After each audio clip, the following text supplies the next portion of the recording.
This is the value of wrestling, the revolutionary force in wrestling podcasting. Well, ladies and gentlemen, and welcome back. I'm here, and we are about to jump in the time machine and go back to 1987 to the first annual Survivor Series. Yes, 1987. It's Thanksgiving Day, and we're going to do Survivor Series. We're going to break it all down right here on FlashBack Wrestling. Stay tuned, because we'll be back to talk about Survivor Series.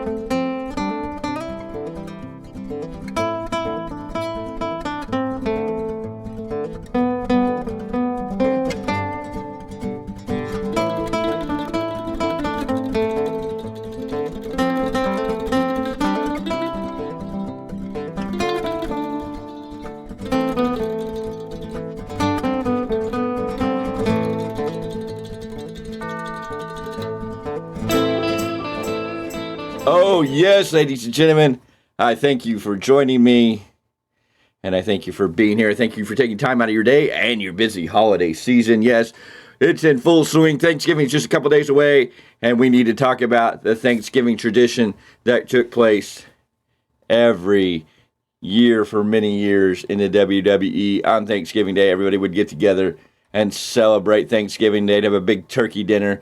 They'd have all the trimmings, all the fixings. Everybody would be around the table enjoying dinner, and WWE would set off one of the best pay-per-views you could get on Thanksgiving Day. And ladies and gentlemen, we're talking Survivor Series. The year's 1987. WrestleMania 3 has come and passed. Hulk Hogan has slammed Andre the Giant in the slam hurled around the world. Hulk Hogan is your world heavyweight champion to this day. We're headed into late 87, and we're going to flip the page to 88. We're headed to WrestleMania 4, where the whole landscape of professional wrestling was going to change. But before we could get there, we had Survivor Series. Yes, ladies and gentlemen, Survivor Series. The first annual, emanating live from Richfield, Ohio, from the Richfield Arena. We had Jesse the Body Ventura, and Girl Monsoon on commentary for this match, for this night. And not a whole lot of matches. We had 4 matches, but we had a lot of people in action, as we had 5-on-5, except in one match where we had a 10-on-10. But our first match opened up with the team of the Honky Tonk Man. The Honky Tonk Man's team taking on the Macho Man's team. And here's how it broke down. The King, Harley Race with Bobby the Brain Heenan, was out first with Hercules, Outlaw Ron Bass, and Dirty Denny Davis, the referee turned pro wrestler. And of course the team captain, the Honky Tonk Man, Intercontinental Champion. He comes out with the Mouth of the South, Jimmy Hart. And this is your first team. And their opponents consist of Ricky the Dragon Steamboat, Hacksaw Jim Duggan, the Barber Brutus Beefcake, Jake the Snake Roberts, and of course team captain the Macho Man, oh yeah, Randy Savage out there with Miss Elizabeth. And we got a good solid match here. We got back and forth. Hercules and Brutus started off this match. Eventually we got Harley Race and Jim Duggan into the match. Race got in, and then Duggan got tagged in, and Duggan and Harley Race have been fighting for a long time over the crown. Harley Race right now was the king. He had just recently got his crown back from Duggan. And so Duggan and Race started battling out, eventually fell to the outside of the ring after Duggan clotheslined Race to the outside. And they just started beating the snot out of each other and lost track and were counted out. So both Harley Race and Jim Duggan were eliminated by a count out. Ron Bass and Jake Roberts would be the next two to start off. Eventually Brutus would be tagged in. Hitting a beautiful high knee on Ron Bass and getting the 1, 2, 3. Ron Bass was eliminated.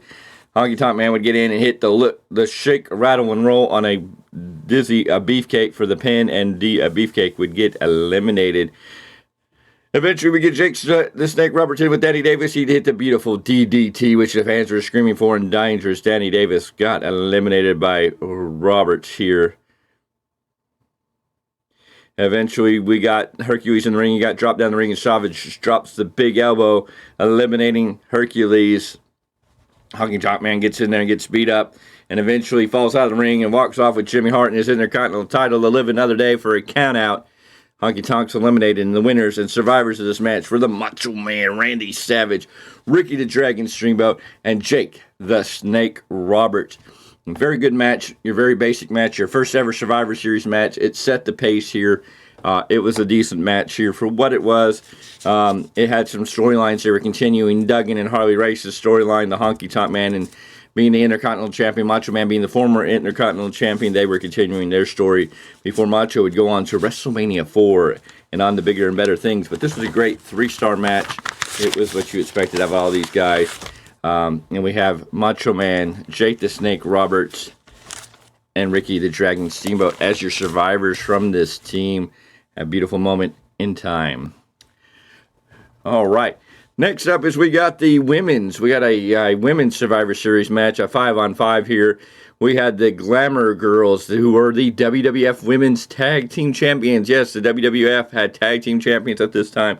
The Glamour Girls, the team of Leilani Kai and Judy Martin, and they teamed up with Dawn Marie, not the Dawn Marie from ECW, not the Dawn Marie that married Bullet Bob Armstrong. No, we're talking about Dawn Marie from 1987. And then we had Donna Christinello, and of course then the leader of this team with her manager Jimmy, the mouth of the South, Jimmy Hart, WWF Women's Champion at the time, Sensational Sherry. Yes, Sensational Sherry was wrestling in 1987. At this time, she was the WWF champion. She had recently beat the former champion, who was going to be the captain of the other team.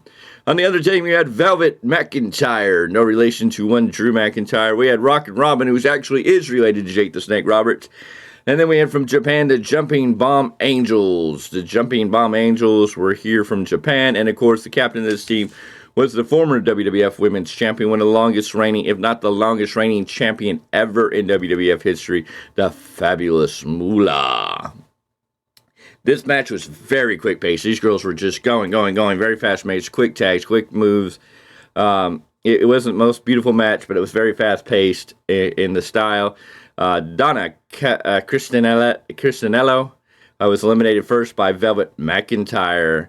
Then from there, Dawn Marie was in there and got eliminated by Rockin' Robin. Dawn Marie and Rockin' Robin used to be a tag team and had been feuding a little bit here. Rockin' Robin did get eliminated by Sensational Sherry, and then Judy Martin eliminates the Fabulous Moolah in a major turn. So Rockin' Robin gets eliminated by Sensational Sherry. Judy Martin gets the elimination on Fabulous Moolah, which was just nobody knew what was going to happen and couldn't believe that the Fabulous Moolah was out now. And now you had Sensational Sherry, the Glamour Girls on one side, and then you had the Velvet McIntyre and the Jumping Bomb Angels on the other side.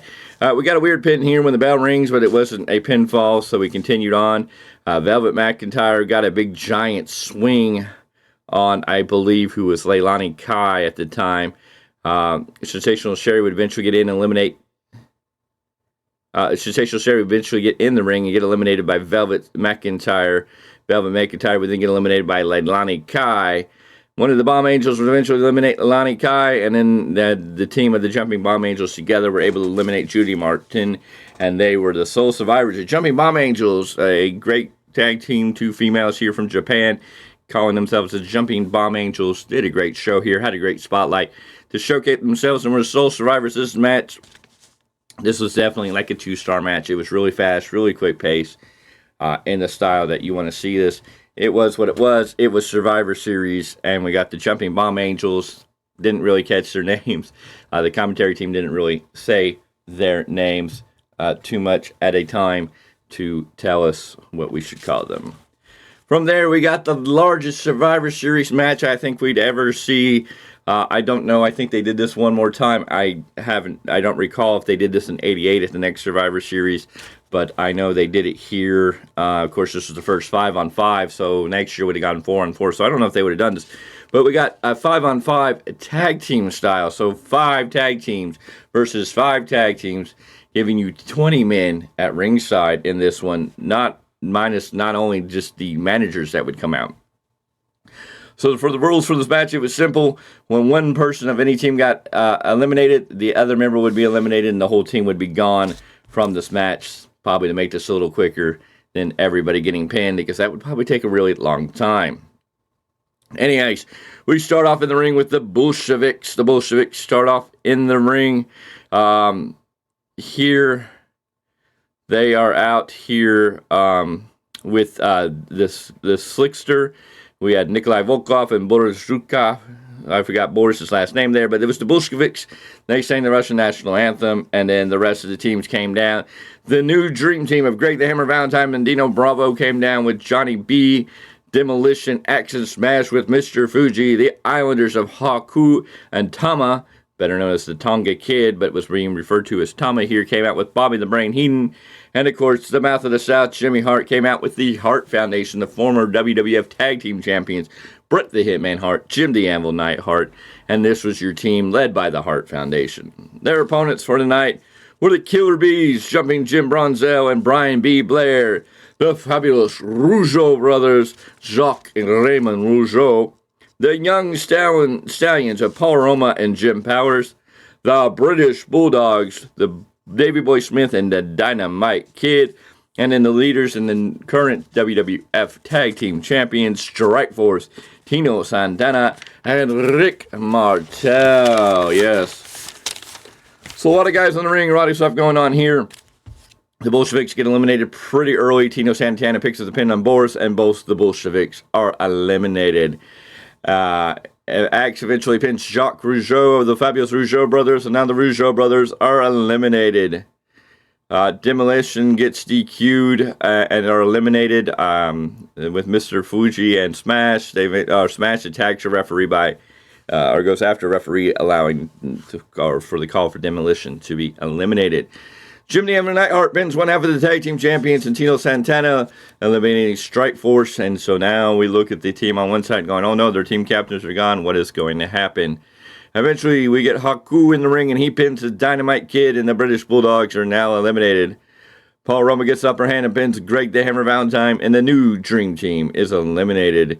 After this, we start getting Weasel chants. It's Bobby the Brain Heenan still at ringside. The fans giving it to Bobby the Brain Heenan. Weasel, Weasel, Weasel. God rest your soul, Bobby the Brain Heenan. Jumping Jim Bronzell pins Bret the Hitman Hart. The Hart Foundation is eliminated.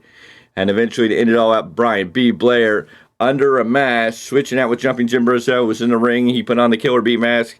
The referee didn't realize it was not the right B. He gets the pin on Tama, or the Tonga Kid, whichever name we refer to it. The Islanders are eliminated. The Killer Bees and the Young Stallions stand tall as your sole survivors. This was a good 3-star match. When you have this many men in the ring or in a match, it's very difficult. But I think they did a good job here of highlighting each and every team's strengths, making each and every team look good. And you didn't get either the Hart Foundation or the Strike Force, who were the two main teams in this, the team captains winning. You got a chance to see the Killer Bees show their stuff. And the Young Stallions, Paul Roma and Jim Powers. Of course, we know Paul Roma would go on to do many things, be in Power and Glory. He'd also be... I think in Pretty Wonderful was another team he'd be a part of. He'd also go on to be a horseman in WCWS. He would be a 4-horseman, Paul Roma.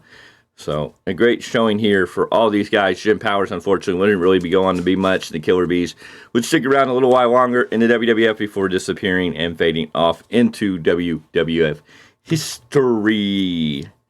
Yes, ladies and gentlemen, this is Survivor Series. After this, we got a vignette of the $1 Million Man, Ted DiBiase. Here he talks about how it's Thanksgiving and everybody has a prize for the $1 Million Man. We get vignettes from previous moments of Ted DiBiase offering people money, offering a kid to do 10 push-ups.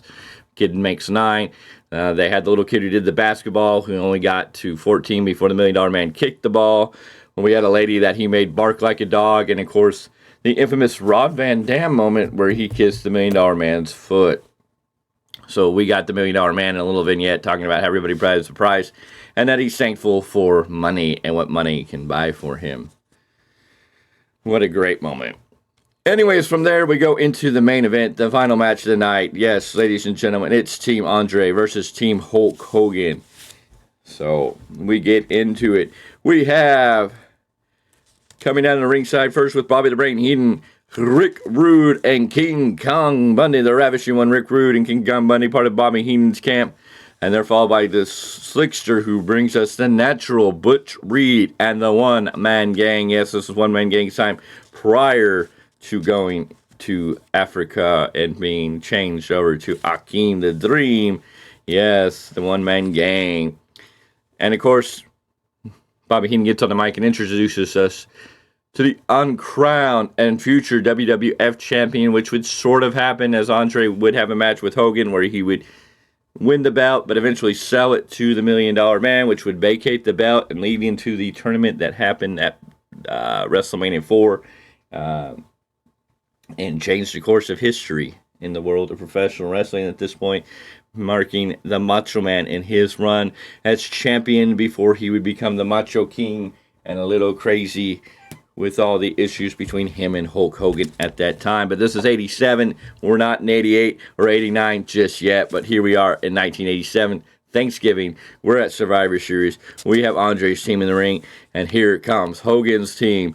Paul, the Mr. Wonderful Paul Orndorff, the Olympian Ken Patera, the original Rock, the marvelous one, Don the Rock Morocco, and of course, Bam Bam Bigelow came out with Oliver Humperdinkle, and of course, the music in the place went dead as we got ready to get to introduce the WWF champion, the one, the only Hulk Hogan. His music blared across the speakers in the arena, and the place went nuts, and Hulk Hogan came down carrying the American flag, and everybody was hyped, and everybody was ready, and this match was good. It was a solid match. It was what you would expect out of it.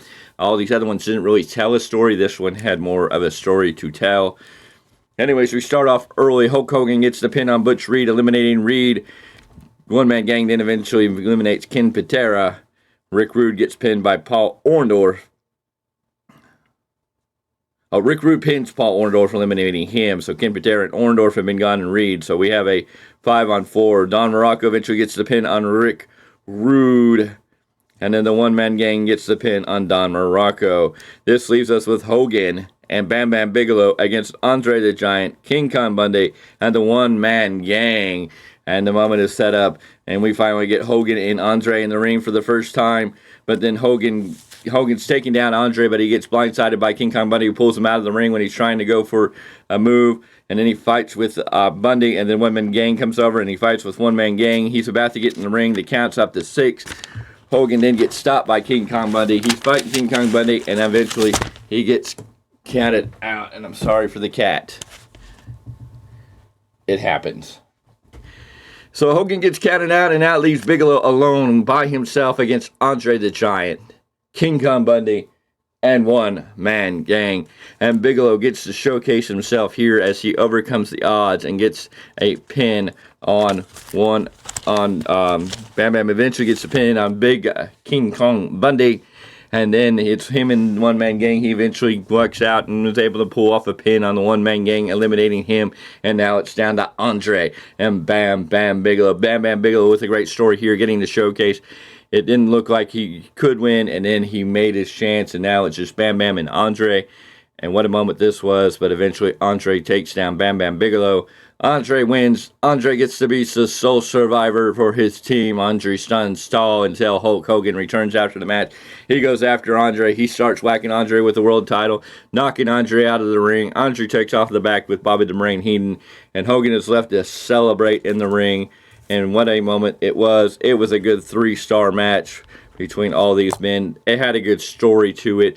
Bam Bam Bigelow got the showcase. You thought Bam Bam was doomed with 3 of the biggest men in professional wrestling at that time, in King Kong Bundy, the One Man Gang, and Andre the Giant. You just didn't know how he was going to overcome the odds. And then he was able to pin King Kong Bundy. He took out One Man Gang when he was left with Andre. You were really expecting Bam Bam to pull off something here. But in the end, Andre is the sole survivor. And of course, at the end, we got the big moment with Hulk Hogan. This would lead to Hogan and Andre having another match. Andre would, in a vicarious way, would get the title. He would then sell it, quote unquote, to the $1 Million Man. And then they would vacate the belt, which would set up a huge tournament for WrestleMania 4. which showcased a lot of superstars, and it ended in a match between Ted DiBiase, the $1 Million Man, and the Macho Man, Randy Savage. Oh, yeah, and if you know your history, you know what happened. You know that Macho Man would win that title, and they go on for a year defending that title until WrestleMania 5, where the Mega Powers would explode. And what a great time this was as a wrestling fan, the real great golden era of professional wrestling. We had Hogan slam Andre at WrestleMania 3 earlier this year. We got to Survivor Series where they were still feuding, leading us into the next year, leading us into what would be, I believe, the first Royal Rumble was in '88. So I think we got the first Royal Rumble. And then we went into WrestleMania, and WrestleMania 4 would change the landscape of professional wrestling at that time. But anyways, it was Survivor Series 1987, the first annual Survivor Series. It was on Thanksgiving Day. Survivor Series was held on Thanksgiving Day for several years. I forget what year it stopped being actually on Thanksgiving Day and went back to being on a Sunday and now transferring to a Saturday. So anyways, this is what we got. We've come back in time in the great time machine to 1987. We have reviewed Survivor Series. I think the show overall was a good 3-star solid Survivor Series for what it was. It definitely set the table for what Survivor Series could be. They got a lot better in the next coming years. We went more to 4-on-4, and then we got a lot more 4-on-4 team matches that were carrying on storylines that had a whole lot more reasons where people were feuding with each other, a lot more great storytelling in all that, and it was really amazing. I do think we got some more tag team bouts where we had 4-on-4, so or 8-on-8, so you had 16 men instead of the 20 big men matches here, which were really great, and those would be coming up in the future. Maybe we'll cover another Survivor Series here on Flashback Wrestling. Yes, ladies and gentlemen, I thank you for joining me. I thank you for taking your time out of your busy holiday week here as we march on to Thanksgiving. I know you're getting ready to fix all the trimmings, pour gravy over that turkey and mashed potatoes, and sit down and get ready to just chow down this holiday season. I know people are getting ready for, get everything done and cleaned up for Thursday so they can get up bright and early on Friday to do that Black Friday shopping because that's still a major thing. I hope you'll just be safe, be courteous while you're out there doing that. If you have a suggestion on what show I should review next, go ahead and drop that down in the comments below. Let's put it out there. Help me get to what you want to hear, what you want me to talk about. What is the next big event you want me to take us back to? What year should we go back to next time in the time machine? We need to go ahead and jump back in that time machine and take us back to 2023, back to the current time. And ladies and gentlemen, I thank you for being here. I appreciate taking your time out of your day. On the big time, this is Value Wrestling. This is Flashback Wrestling. If you enjoyed this, make sure you give it a thumbs up. Like this video. It helps us out in the algorithm. If you are watching this and are not a subscriber, go ahead and hit that subscribe button. We would appreciate it. Join the Value Wrestling family. Become part of the team. Help us grow to the march to 1,000. Your subscription helps us grow. Helps us get out there more. Liking this video, giving it a thumbs up, also helps us out in the algorithm. And we really, really appreciate if you would help support us in every way you can. If you're a subscriber or if you're just a fan, make sure you hit that bell for notifications so when any new videos pop up like this, Flashback Wrestling, or any of the big time rants, or when we go live with any of our review shows for the weekly TV shows, or even when we're here with our weekly roundup, that you'll be notified when we're doing all those things. Or when each and every day I break down this day in wrestling history, you make sure you want to catch that because it's really awesome and entertaining to learn about past things that you may have forgotten that happened on this day in wrestling history. And I do those each and every day, so make sure you're paying attention to those. Otherwise, ladies and gentlemen, I thank you for your time. Thank you for giving me a part of your busy holiday week here, and I hope you enjoyed this. And until next time, I will see you back in 2023.